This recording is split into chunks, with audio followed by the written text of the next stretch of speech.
um dos doutores da sua lei, a qual eles dão o nome de escribas das coisas santas e que passam entre eles por grandes profetas.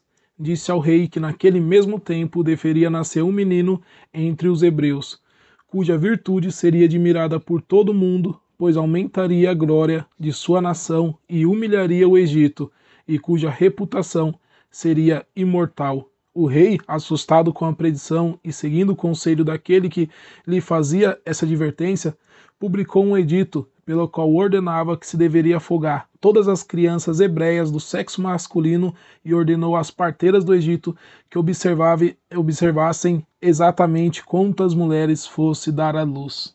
Flávio Josefo. Fala pessoal, tudo bem com vocês?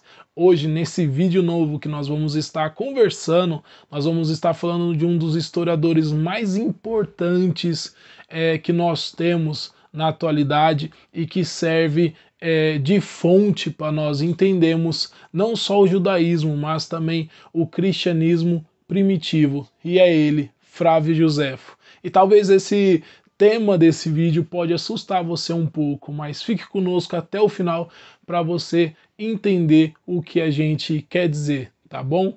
Pessoal, e antes de tudo, de entrar no vídeo, se inscreva no canal, já deixe o seu like e compartilhe esse vídeo aí com mais pessoas, para que mais pessoas sejam edificadas pela palavra de Deus. E puxa a vinheta.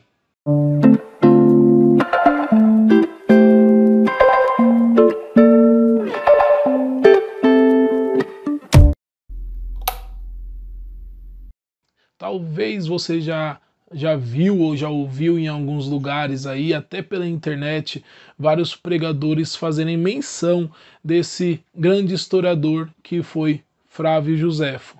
Hoje no Brasil, ele está conhecido pela sua obra, nesse grande calhamaço aqui da editora CPAD, pelo título de História dos Hebreus. Antigamente a CPAD tinha publicado esse livro aqui em 3 livros separados.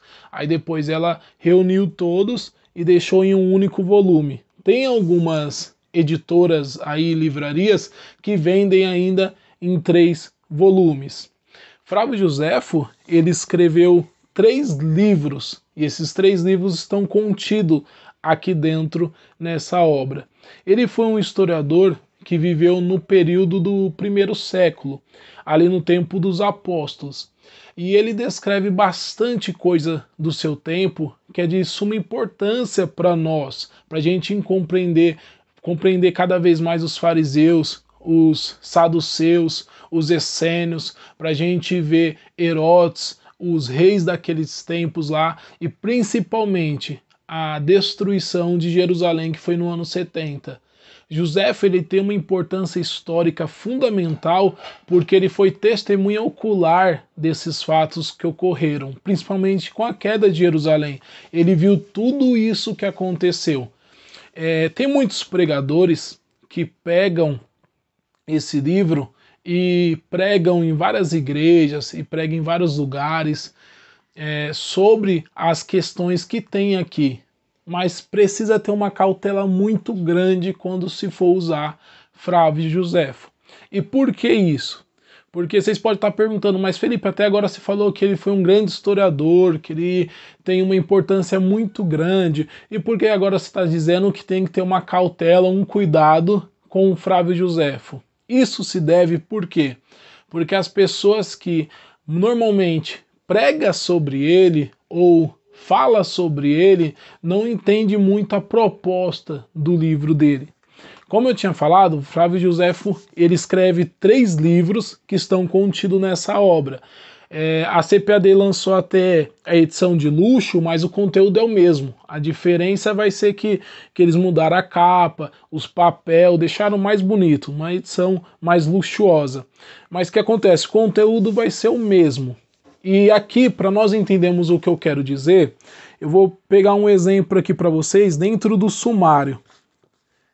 No sumário, na página 7, vai fazer uma descrição que diz assim, ó, a predição realizada pelo nascimento e milagrosa conversão de Moisés, a filha do rei do Egito, educa e o adota como filho, e ele comanda o exército do Egito contra os etíopes.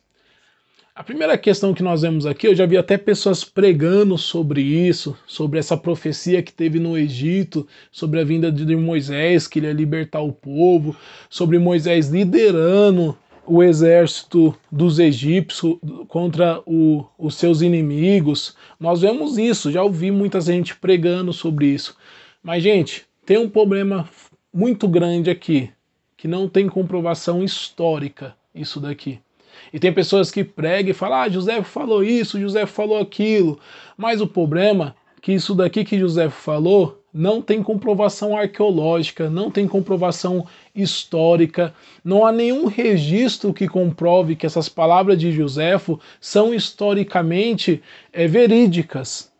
Aí muitos se perguntam, mas ele não era historiador? Sim, mas quando José vai falar do texto bíblico, ele sai do papel de historiador e dá asas à imaginação. Ele faz citações que é compreensível dentro do judaísmo, mas que nos fatores históricos não tem nenhuma comprovação. E muitos que fazem citações de alguns trechos de Joséfo, principalmente quando ele vai parafrasear o texto bíblico, não tem essa compreensão.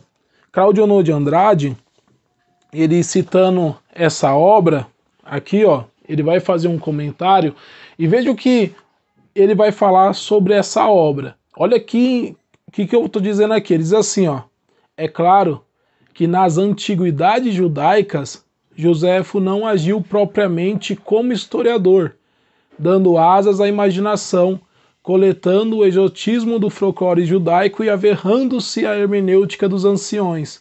Narrou ao seu modo os fatos que compõem a história do Antigo Testamento. Na Guerra dos Judeus, porém, escreveu o que testemunhara ele ocularmente, pois atuou como um dos seus personagens. Ou seja, no primeiro volume dessa obra aqui, que é As Antiguidades Judaicas, Joséfo ele vai falar desde o Gênesis até a história dos Macabeus. Quando Joséfo está falando do Gênesis, quando ele está falando do Êxodo, quando ele está falando dessas coisas, o próprio Cláudio Onô de Andrade fala que ele dá asas à imaginação. Tem muitas coisas que ele vai falar nesse período que não tem nenhum tipo de comprovação. O peso de Joséfo, então, recai quando ele vai falar dos Macabeus até a queda de Jerusalém. Quando ele entra nesses períodos históricos, ele é tido como um grande historiador porque ele vivenciou aquilo e porque outros documentos históricos validam o que ele diz. Então Joséfo ele tem esse peso argumentativo nisso, mas quando ele vai falar de Gênesis, de Êxodo e de outras questões ali, precisa-se ter muita cautela. E por isso que é o tema desse vídeo, para ter cuidado com Flávio Joséfo. O cuidado é sobre isso, porque muitas questões que ele vai falar desse período precisa ter muita análise e ver se tem comprovação. Agora, o que ele vai falar sobre a destruição de Jerusalém, sobre os Macabeus, sobre o período dos tempos de Jesus, tudo isso é verdade o que ele diz, tem comprovação, tanto histórica, arqueológica, tem muita comprovação. Tá bom, gente? Este é o vídeo somente para nós termos uma cautela. Às vezes nós pegamos um livro e tudo que o livro diz, nós colocamos como pé de igualdade com as Sagradas Escrituras, achando que o que esse livro está dizendo, nós podemos pregar isso, mas nós precisamos ter cautela. Espero que esse vídeo tenha clareado muito as informações que tem sobre Joséfo, e qualquer dúvida, coloque aí nos comentários, e Deus abençoe.